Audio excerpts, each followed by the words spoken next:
Out of the blue, in his 28th year, Zach began to develop panic attacks.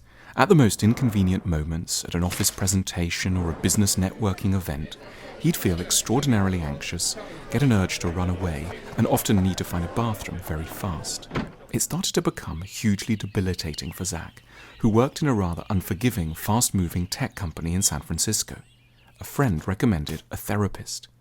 It was pretty weird to find himself on a therapist's couch. He'd never had much time for the idea of therapy.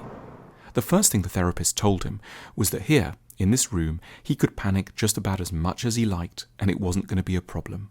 He could run away, faint, be sick, and it was all fine by her. That helped immensely.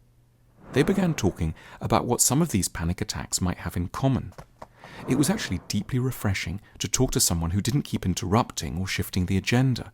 Someone who just kept the focus on what he was feeling and tried to decode it for him. Something struck Zach as he spoke.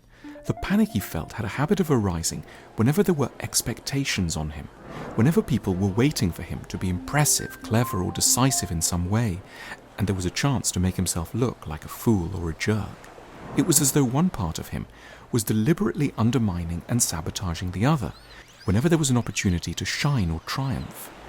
"If it carries on like this, I'll have no option but to head back home and live with my parents," remarked Zach darkly one day towards the end of a session. That turned out to be the start of a very fruitful line of discussion. Zach had grown up in rural Minnesota. His father was a roofer. Neither of his parents had been to college. He'd been the bright one who'd flown the nest. The gap between Zach and his parents was now huge. He might earn in 1 year what his father earned in 5. The more Zach told the therapist about his background, the more he realized what a burden of guilt he was carrying around with him. The guilt that success was leading him to exceed his parents in a way that was at once exciting and properly frightening. Zach wanted success, but being successful was also threatening to separate him from the two people he felt the greatest debt to. The panic attacks seemed like a devilish way to stay faithful to his parents. It was like an act of self-sabotage, calculated to protect the parents, and especially the father, who had some competitive, envious sides to his otherwise warm nature.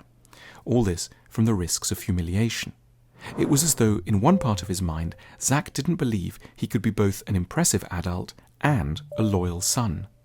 Discovering this about himself helped Zach a lot. Gradually, the symptoms lessened.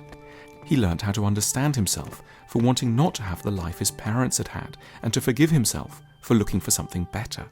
At the same time, he accepted that he could remain loving and admiring of many qualities his parents had, and that those around him in the tech scene often didn't. Zach continued in therapy for a year. The attacks stopped completely, without any need for medication. It was as if part of his mind had been listened to and no longer felt the need to ruin Zach's life in order to be heard. Recently, Zach was invited to address a conference of 2,000 delegates. The speech went perfectly. The School of Life offers therapy in person or over Skype. Click here for details.